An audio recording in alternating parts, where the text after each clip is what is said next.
Welcome back, Wolfpack. My name is Bound Wolf, and we're back with more Bioshock, baby. Last time we finished up the first part of becoming a big daddy in the form of smelling like one. Interesting choice, I suppose. We saw yet another disturbing scene of ghosts in the form of one of the little sisters pleading with Su Chong.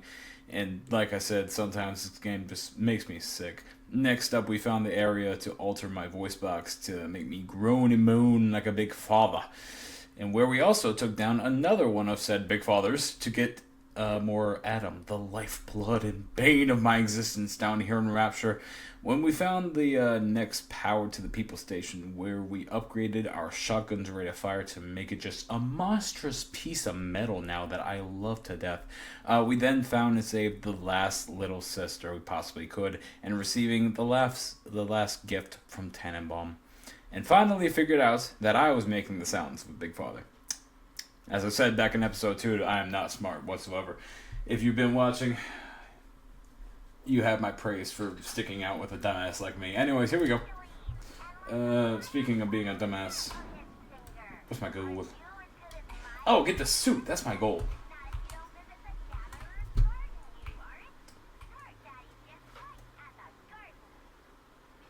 You done? Hey, some people, man. God damn. Anyway, I think I'm gonna stick with yeah, that's right. Get the grime off me, get the doid off me. I think I'm gonna stick with using plasmids for the time being because I have so much. Actually, let me tap off my health because that's a smart thing to do. I think. I wouldn't know. I'm not smart whatsoever. Oh, good heavens.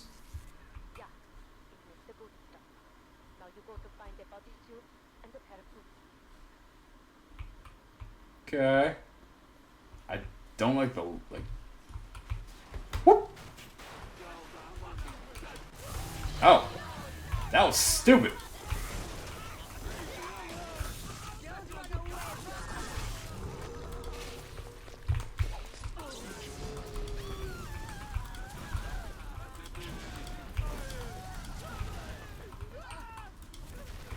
Burn, bitch, burn. Disco Inferno. Burn, bitch, burn. That's alright. Anyway.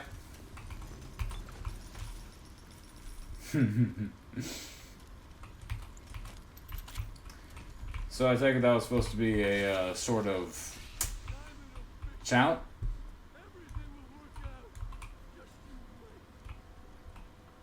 Okay, anyway.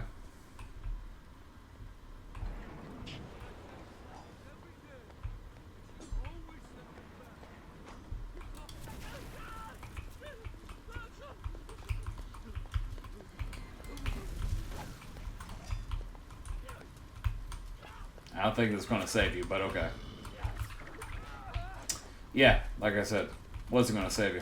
Anyway, thanks for the free shit, I suppose. Time to suit up. Oh, shut up with that last bit. Shut up with that last bit. How dare you? I can't believe you said this. Look at you. You look just the same as those. What things we had done. What things? Now the... And they are aware? Hey. Could you not, maybe?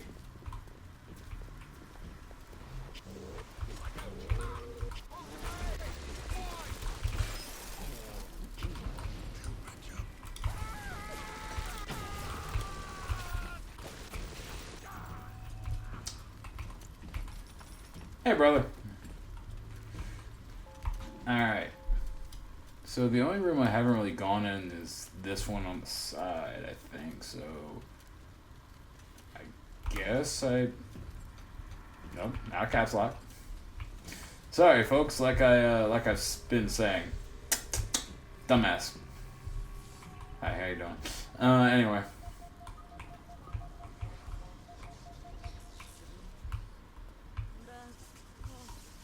Can I?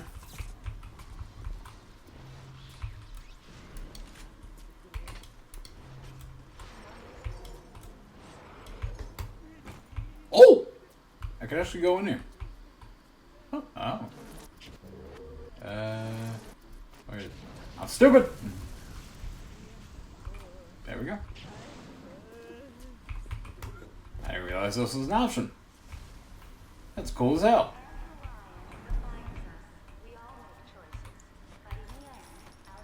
It's not a corpse, but okay. I'll take some book. Mmm. Do I want to be... I wouldn't say scummy is the word. Cheap? For frag grenades? Yes, I do want to be cheap. Anyway. I have 5? When did I get 5? I already have 6? Look at that. The more you know. Anyway. Tap out on those first. I like to burn people. And... When did I get 9? What in the... And then I still have money left over for... Oh, okay, this was... That was amazing. What the hell? What's this? What do you got? Sutron!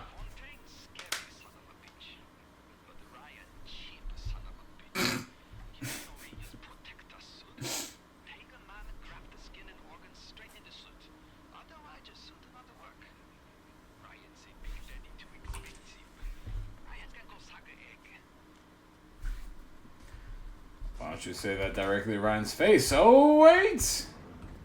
You can't, because he's dead. Hey, brother. Now, I just have to remember... Where in the world... Oh! Addiction! My favorite! And I don't have any drawback from said addiction either.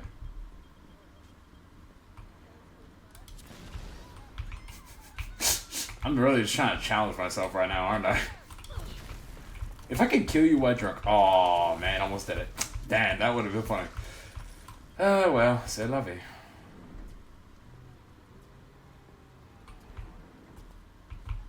So... Oh, hello there. Could I have made mistakes? One does not build cities if one is guided by doubt. But can one govern in absolute certainty? I know that my beliefs have elevated me just as I know that the things I have rejected would have destroyed me. But the city, it's collapsing before my eyes.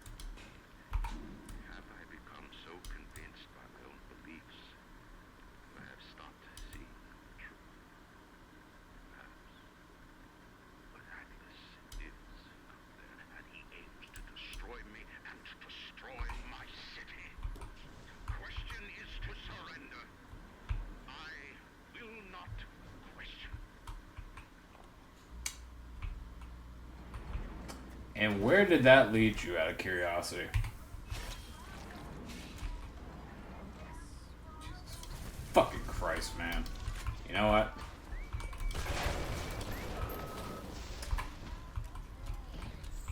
Go ahead, step on up, I dare you. Like I said, ladies and gents, this is now a monster I hold in my hands. It's no longer a shotgun. Oh yeah, that's me. I keep forgetting. So was it this way I saw? I believe so.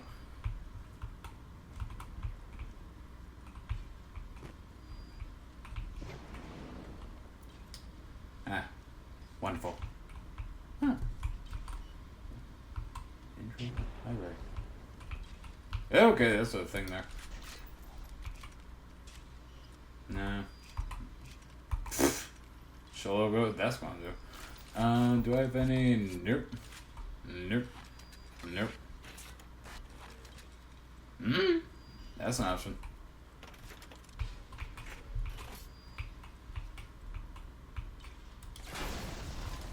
Bada bing, bada boom, baby. Eh? Okay. Okay then. Ah, okay, I see. You'll love to see it.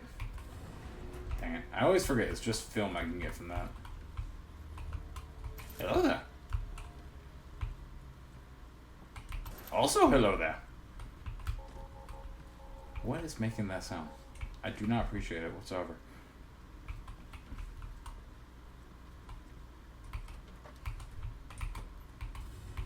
Yeah, I'll take it. Oh yeah, I'm full up on frag grenades. I'm full up on frag grenades. I just said that and yet I forgot. I don't like this, by the way. I really don't. Ooh! How did you not see me? Damage research 2. Hit him where it hurts. Hit him hard. Yeah. Thank you. Full on that, full on that. Also, who in the hell were you, lady? Oh, you were a Houdini Spicer? Really? Okay. Nah, full on that. I'd say that you were supposed to be like an actually kind of like scary, spoopy challenge or whatnot, but I kind of one-tapped you, didn't I? I also get the feeling shit's about to go down over here. So, we're going to do some shenanigans. Firstly,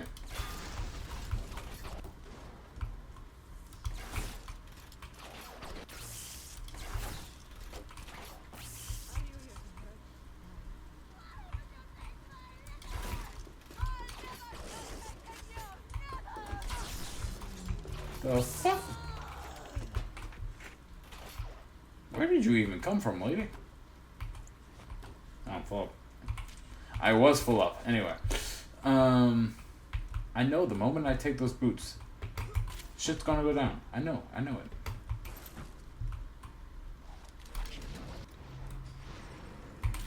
Thank you.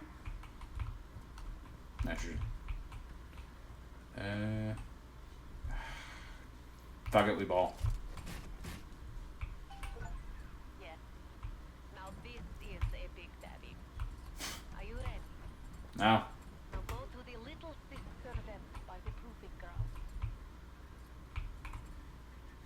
Where you gonna go? Your life? Your family?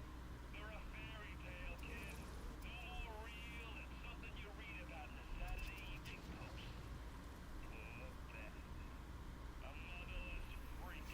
Wrapped up in a half-baked science experiment. Ryan. Not Ryan. Frank. I've got Rapture now. I've got the atom now. You think that pill suit's even half enough to put the scare in me? I'm sorry. I called you someone else that I already dealt with. Guided by your bitch-ass hand. But that's neither here nor there. You've also failed to realize, and I've been telling y'all this since, like, in memoriam, since I can remember. To bring them out of hiding and then they'll let you in the door. Go on, hit the vent with your edge. Wait, oh. It's not about anything anymore. It's about getting my get back.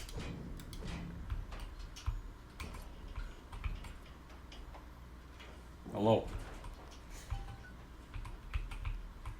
Und bitte. It would mean very much to me if you will be gentle with the girl. I'll keep her safe. Blame is Virtue. I'll try to. I just need to see something. Oh, she doesn't get hurt by my shit. That's perfect. And I know that maybe says something about me that I tried that, but say la vie and all that good shit. I had to make sure, guys. I had to make sure. This wasn't like me just trying to be cruel. That was me seeing mechanics, I swear. Alright. So. Alright, small one. The little ones will lead you to something. But you must protect them.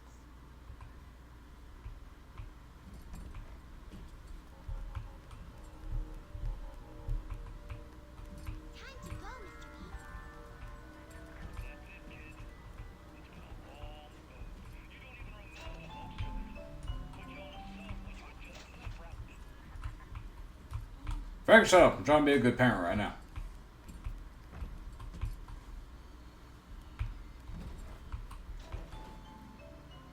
I wish somebody would. I wish somebody would. Open the door then, kid.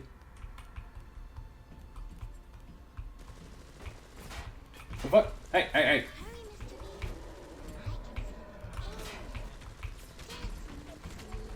Who's fire? Who's fire? The fuck?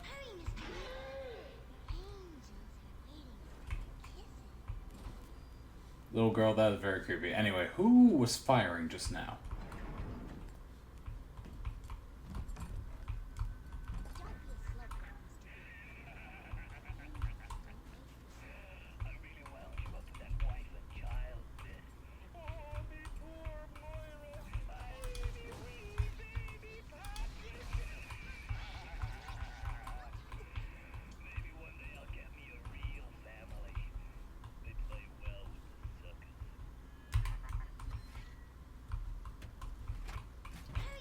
I'm not even trying to comment on anything that little bitch Ryan is saying. Not Ryan. I'm getting him so confused right now. He's acting like Ryan a lot. That's why I'm saying him.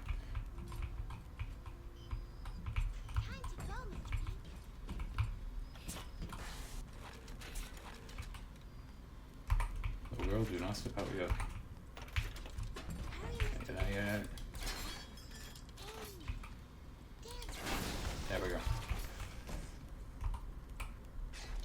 There we go. No. Fire grenade.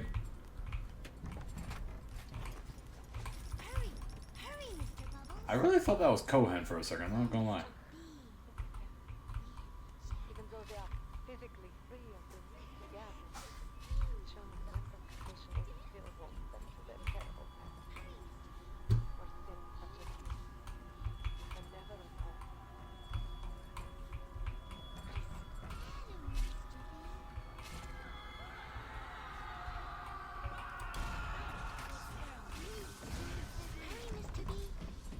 I knew it. I knew it.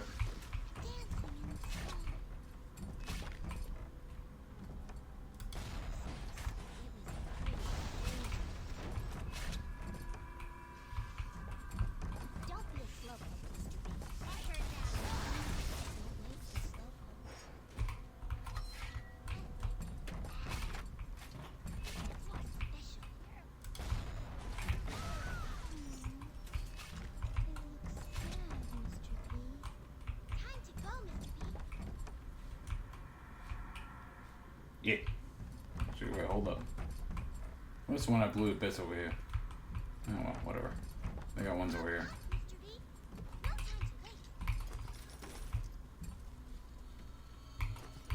Yeah, full.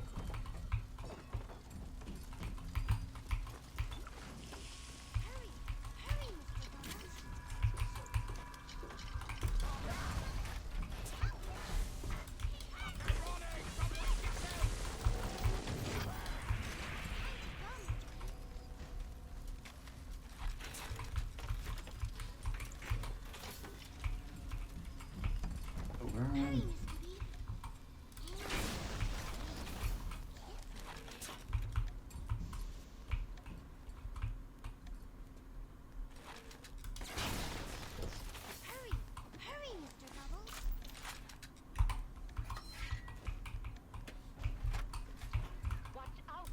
Professor, they're harvesting to draw the attention of this doctor.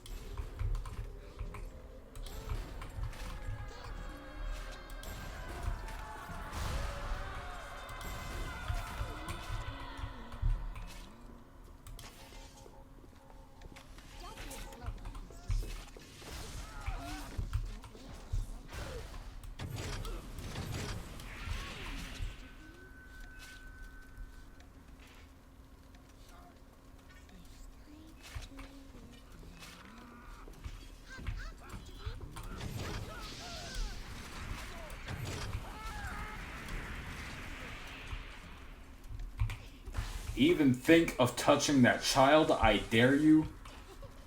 Give me a reason.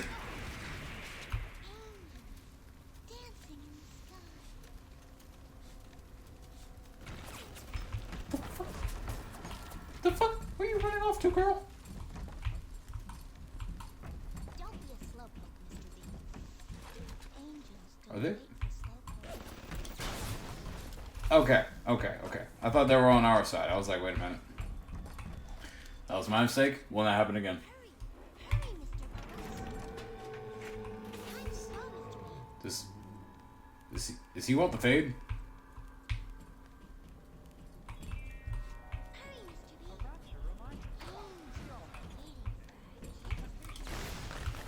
Mr. B. Right. Keep calling him Ryan. Frank, you bitch. Time to go, Mr. B. Okay, I know my job is to keep this little girl safe, but deep down, I really want her to shut the fuck up right now. I'm going to. I want her to perish at this rate.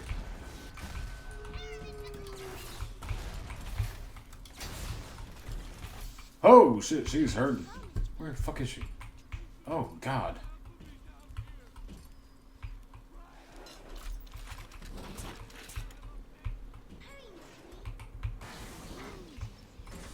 Oh, you bit.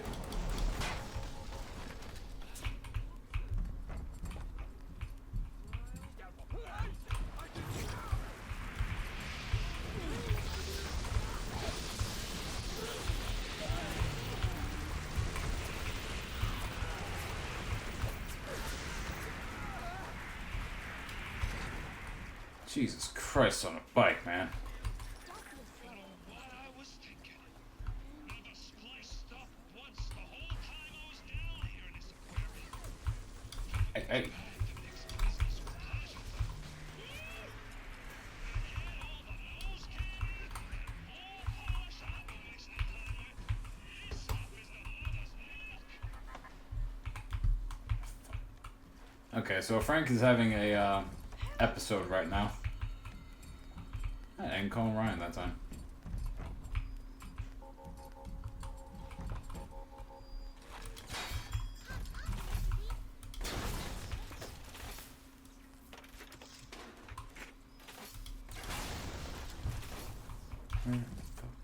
Hurry!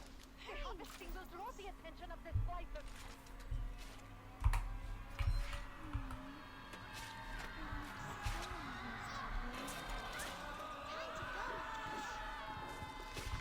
Oh fuck!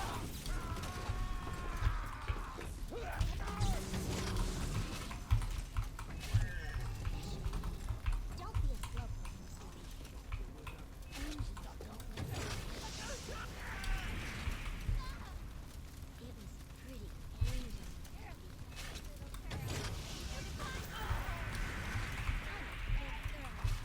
was pretty angry, Mr.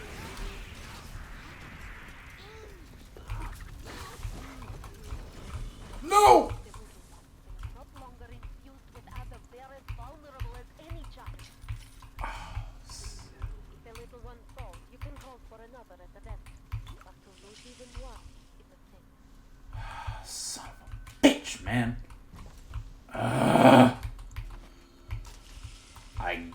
I get that. Really, I do. Fuck! Don't ask what happened to your sister. Just, please, go over there.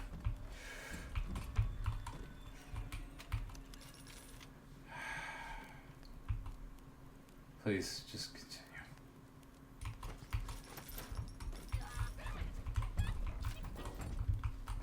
Okay. Hey. Yeah, bitch.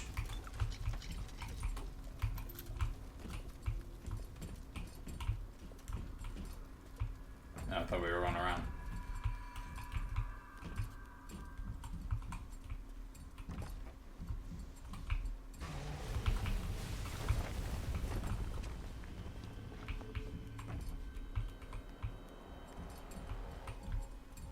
He's gonna bust through that door, ain't he? Or wall.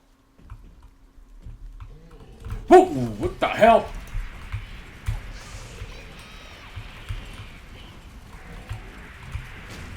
Hey!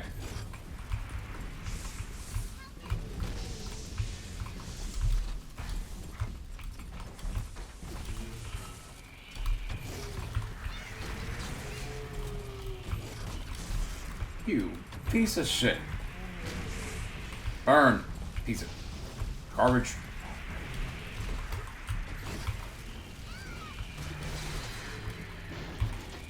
Jesus Christ, man. Better for the girls to be with you. Better with you than alone.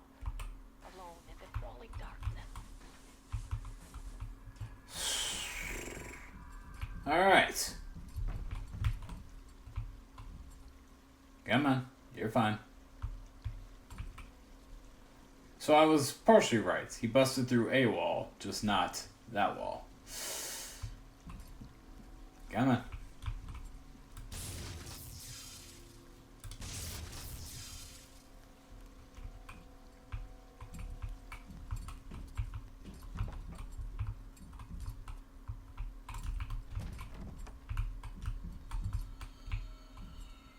Where are we going? Where are we going? Wanna go over there, or are we going over here? Yeah, we're probably going over here, yeah.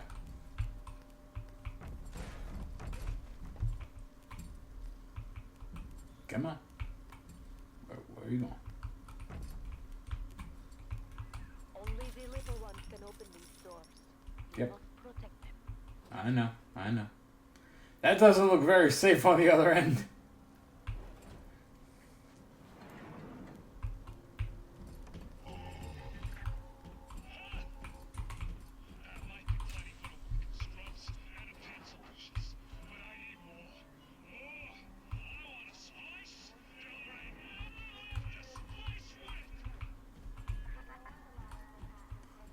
Oh, Fontaine is nearby. God. He's going mad with power. Where'd you go? Oh. This is probably the last. Oh, dear God. Yes, I think this is it, gents, ladies, everybody in between. Evil of your little sister to drain Fontaine of his Adam. It is the only way to defeat him. Well, I'm hacking all these. I need every bit of. Oh, dear fucking God. Oh, I don't know if I'm ready for this.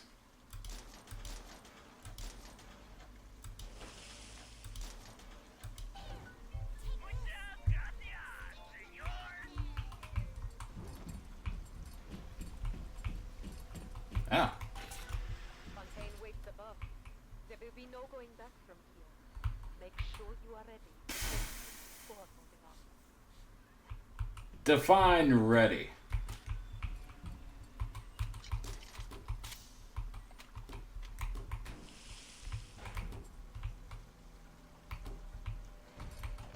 Oh, Lord, Lord, Lord, Lord, Lord. I don't have any cash.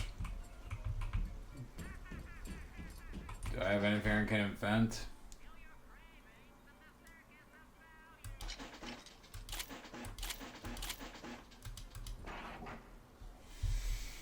Oh boy, this is gonna be something.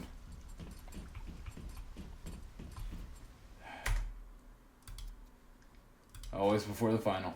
Always before the final. Just in case something goes wrong. Oh dear God, I'm not ready for this.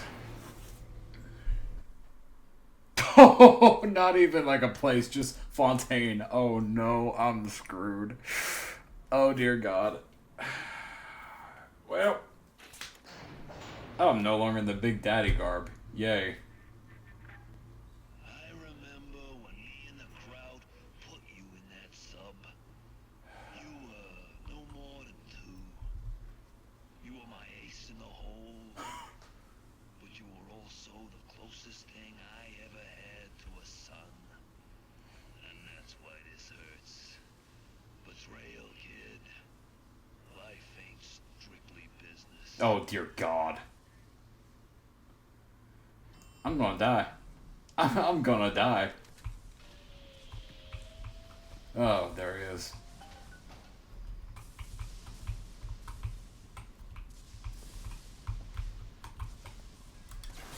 Go! Go now! Hit him with the needle! Oh, shit.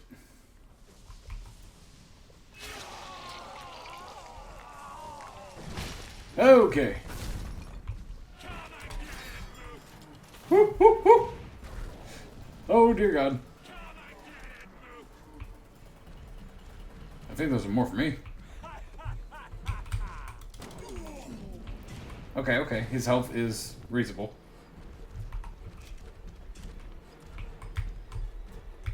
Where is he? I'm not. Where you at? Where you at though? Oh. Oh dear God.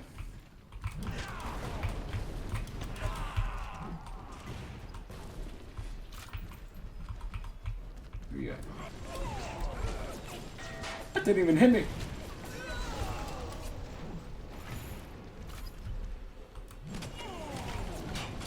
Oh, that's a big daddy move. Oh, dear God.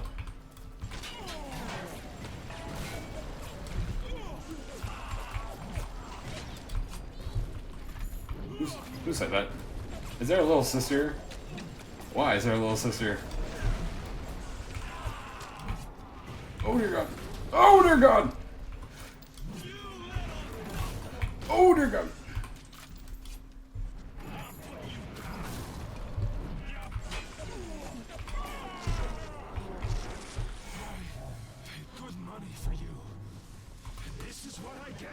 Yeah, it is. Fuck you. Piece of shit. Oh dear God. See, this is when I just start running for my life.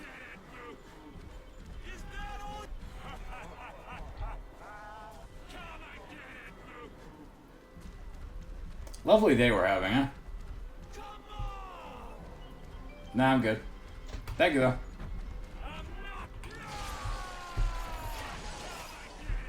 Ooh, RPGs.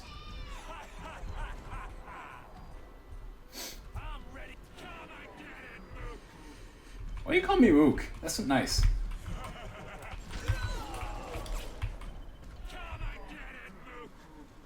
What? Okay. I don't know where you are. And that's the dangerous part. Oh, he's ice now. Oh, if it's Pokemon rules, this should be doing a good bit.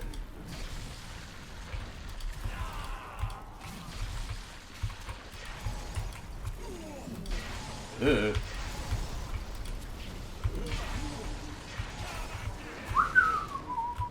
No, oh God. Oh, dude, fuck me. Ow. Firstly. Secondly, ow. Thirdly, ow. Okay, okay. I think we're doing good. I think we're doing good. We were doing good. We were doing good. Yeah, buddy. That's a lot of Atom I have. What is that? Oh, he has electricity now. Oh, God damn it all.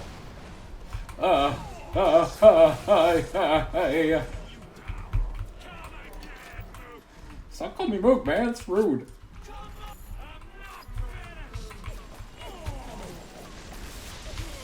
This is just about as chaotic as I remember it, by the way. No, it's not going to be that easy. Of course it's not going to be that. Why would it be that easy?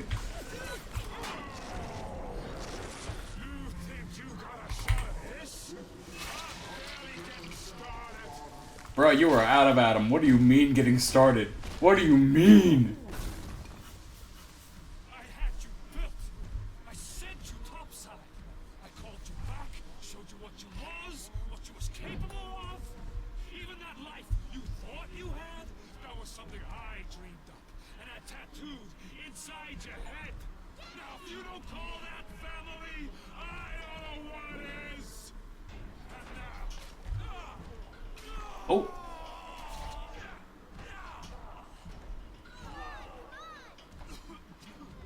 I like to think these are all little sisters I saved along the way. What a brutal way to go, by the way. Jesus Christ.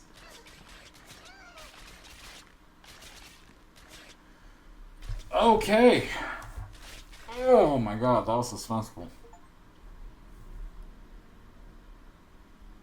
Yeah. I'm not a monster. I'm like They some offered you this city. Fontaine.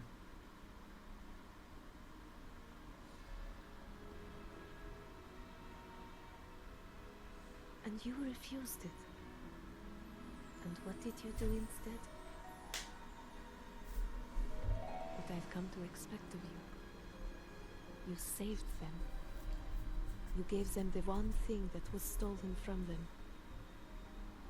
A chance. A chance to learn. To find love. To live. And in the end, what was your reward? You never said. But I think I know. A family.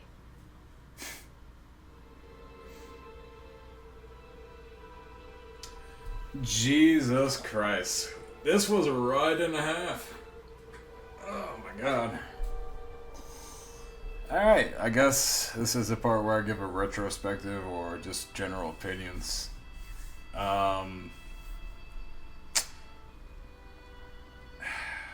In retrospect, I probably couldn't have been better about a lot of things. Although I think in the end, it all just kind of played out well enough. It worked out in my favor.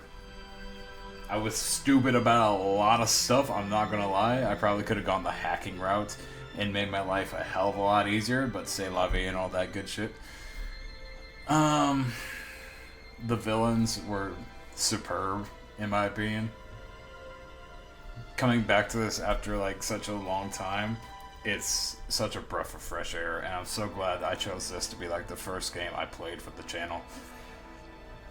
It has been a wild ride, and I am very much looking forward to the next game that I'm choosing to show to y'all. Oh my goodness gracious. And I think that's all I got to say, honestly. This reminded me why I hold this game in such high regards, because it just feels timeless to me. Like, sure, some things feel clunky, but yeah, of course they're gonna feel clunky. The game was made back in 2008. It was perfection. And there we go. Now, I do remember saying that we would view this at the end. So, let's dive into it. Oh, there's two that we got. From the moment you boot up Bioshock, you can feel the story grab hold of you. A plane crashes at sea, a mysterious lighthouse, a sprawling city beneath the ocean. Hooking the player from the first touch without overwhelming him with convoluted RPG mechanics was key to the success of the game and the skillful ramping up of Bioshock's legendary gameplay. Yep.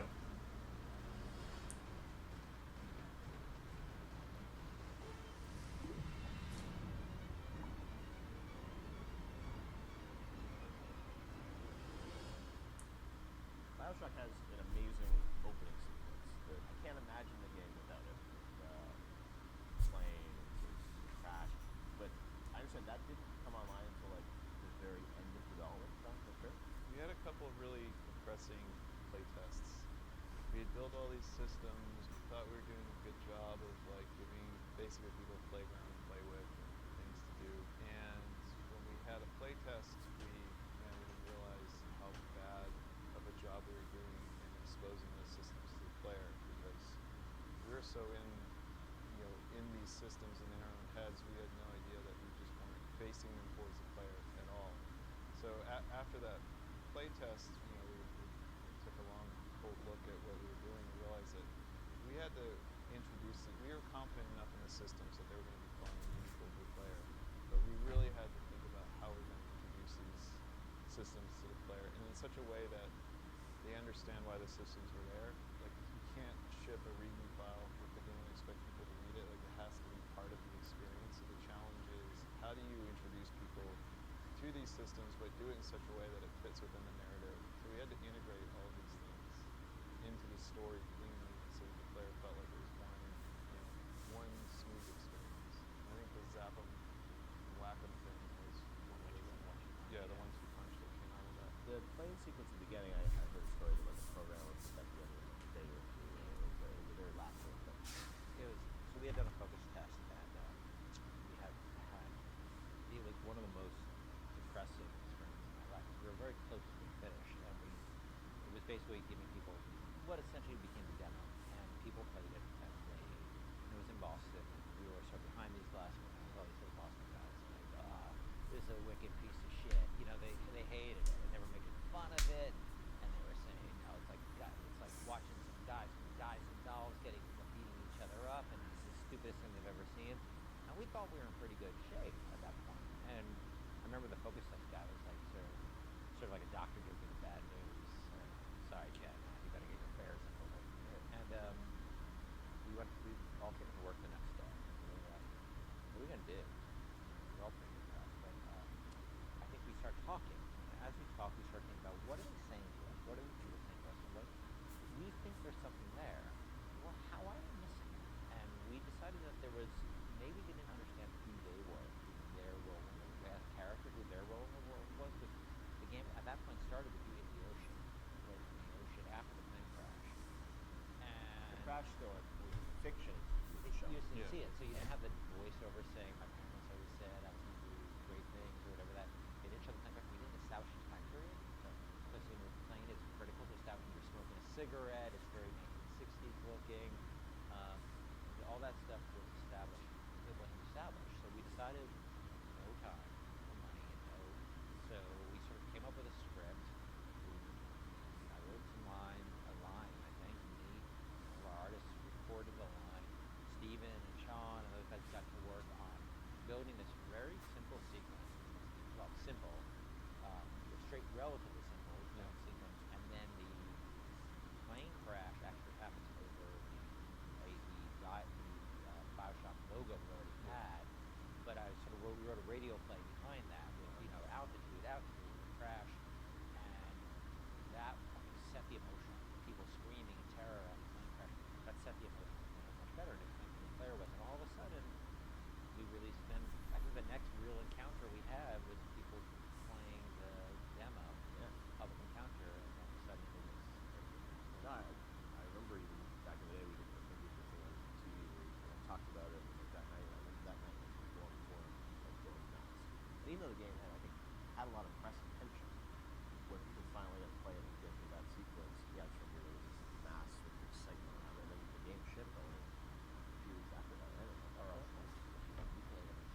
It's amazing, like now to hear like literally like a month before the game came out, like the playing sequence came out. It was that night. Well, we still had to go through certification. It's like within. It wasn't far. It wasn't far. It was really last minute, and it was one of those things where like we really shouldn't be putting it out that way. But we felt that we were so close to having something good that we just rolled the dice on it, and we worked really hard on it. We worked really hard. I remember how much time I spent on just that recording altitude. After I could still hear the different version of that in my head. So much time that stuff, and these guys were working on getting the animations right. The scene was shot in engine, but we decided to re-render it so that we had to do less QA on it. Right. It wasn't going to be some like weird streaming error or crash error. It was just like we're just going to show the video. And it's interesting because once you start in the ocean, we have this experience of testing a lot with the water effects and how beautiful Steven's water effects were. People didn't realize they were out of them. And so they would just sit there and stare. They pick up the controller.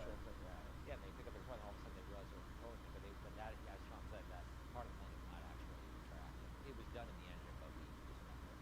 Now, as people were playing through the game and people were testing it, I'm sure there was debate about, when was it going to be these plasmids, what was the ramp be. Did that change at all, sort of as you got towards the end of development, about like, we're going to get people to gun at this point, or it's like we're going to trigger these plasmids at this point? Like, how did that work? So, like, we moved guns around. Like, for instance, there was a big debate about originally you find a gun in the lighthouse. It's still in the lighthouse, right there. And it's a shooter, right? Like, what the hell? And we had a lot of debates about it. I feel that it was important that we did that because the fact that you could go through a lot of the experience without having the distraction of a gun is important to getting you immersed in the world. Because, when you have a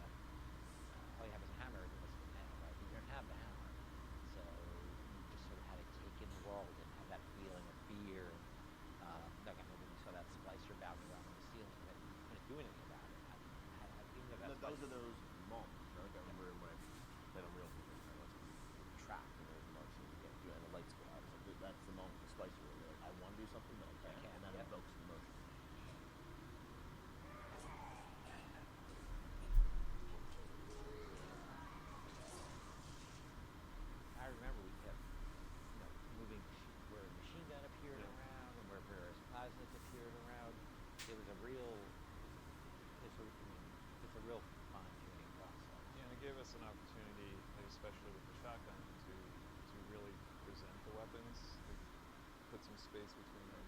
So I think, moment that we finally. yeah, I think Yeah, we like get the shotgun call sequence. Paul Hellquist was, yeah, he put the sequence together for the, when you see the shotgun laying in the pool of light. Like every game developer knows what that means. You know the minute you pick that thing up, something's going to happen. But it's still a very effective way, is remembering it to, oh look, I've been waiting for this thing, I'm going to pick it up, and now you have an immediate opportunity to use it. But at the same time, we're trying to ramp up the tension level by having the splicers kind of on the outside of the light, so you can't really see them coming in one at a time and attacking. We had very little, actually very few tools to really control how those splicers acted. So how they were set up and how the environment was lit was really important. Well, there's like other things like when you get the TK plasmid, I don't think we had a lot of physical space and opportunity and time to really present that, so we came up with the narrative that went to the doctor's office and used TK to practice tennis. And we had the turret in there that threw tennis balls at you, so if you wanted to, you could catch the tennis balls and throw them, and you can knock things down. I think you revealed pickups that you could then pull to yourself with TK, but we're always trying to think of like little backstories that we could do. It doesn't have to be as involved as the shotgun ambush. Sometimes it's just, oh, let's take a grenade turret and turn it into a tennis ball turret. Because we wanted, I remember like the input was, I've been to dentist office. There's always some like weird aspect of the dentist personality they always want to get through their office. They just have to have their hobby featured in some way. And so we saw an opportunity there to both feature this a tennis nut and teach TK at the same time.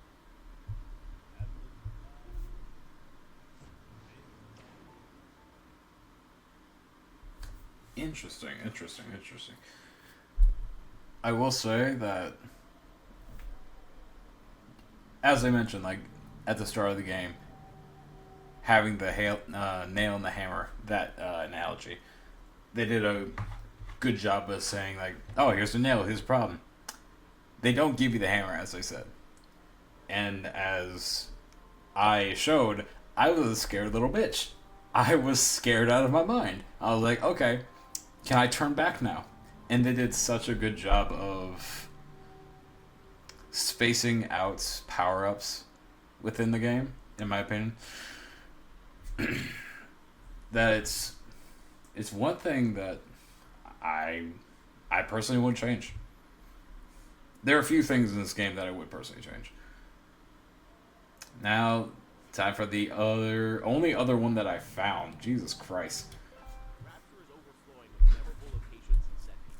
In developing a world that feels organic, lived in, and functional, Irrational managed to create a space that feels perfectly suited to the story and action that takes place in it, which begs the question, did the plot shape the location, or did the plot fit squarely into a world that was already established?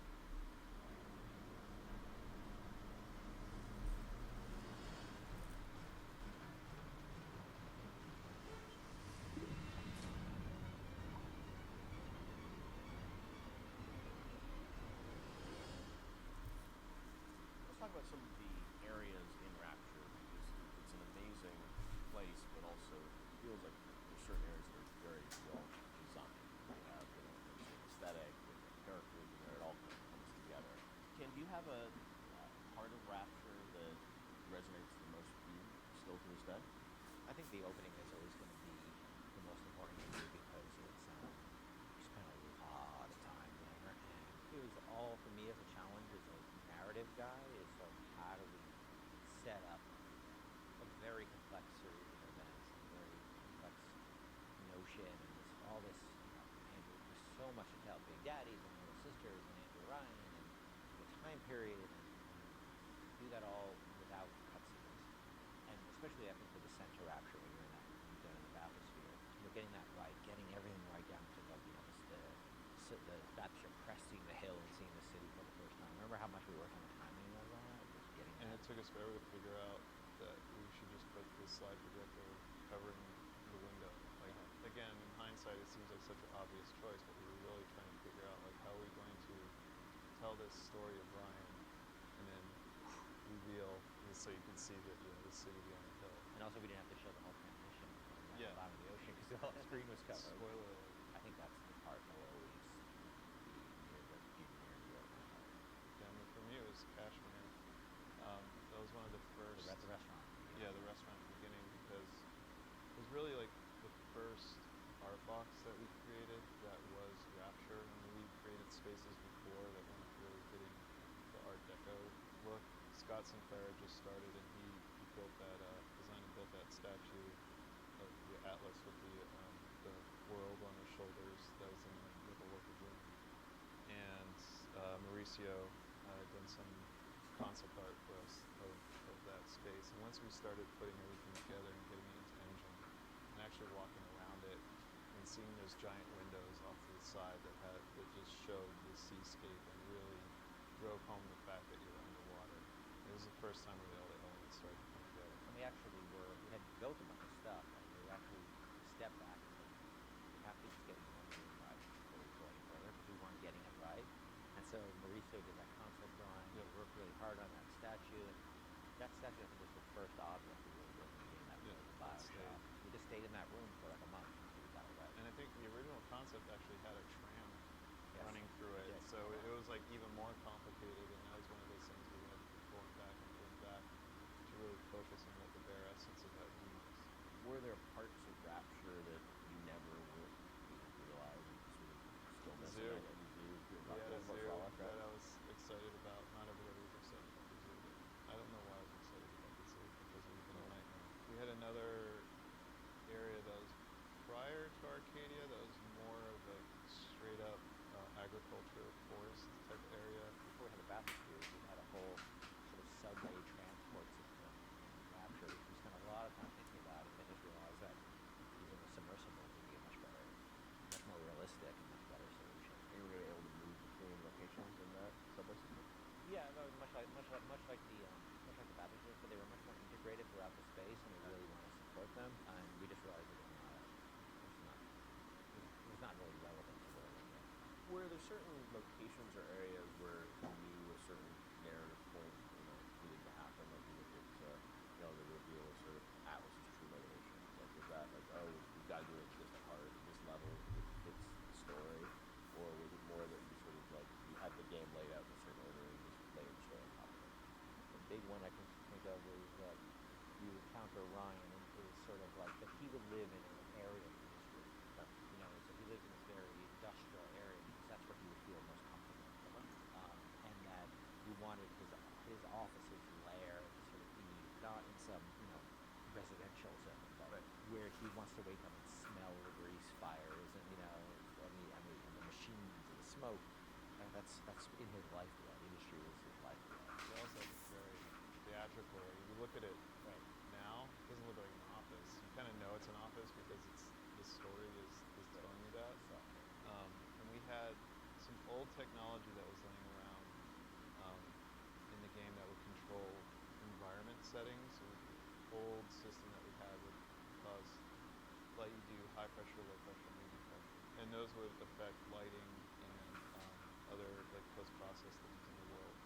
And that was a system that was cut, but because the code was in, we were always trying to figure out ways to use it. And one of the ways that we used it was in the Andrew Ryan sequence, because we didn't have a lot of narrative storytelling tools.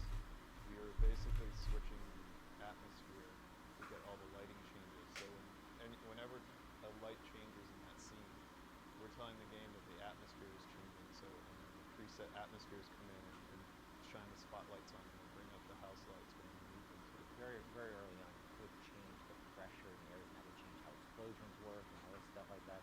And we just couldn't figure out how to make it gettable. So we tried everything to make it feedback, but we still had all those. That moved a lot of levers in the game, so we still had the system, so we used it for theatrical cues and the very theatrical cues of Ryan appearing, the lights coming down where you are, and the lights coming down where you are. He is, because the engine didn't have those tools by default. Assassin has overcome my final defense, and now he's come to me. In the end, what separates a man from a slave? Money? Power? No. A man chooses. A slave obeys.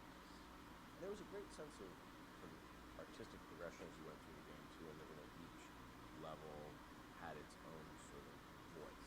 Was that something that a lot of games when they move further involved, it's like, oh, we should plan all the time.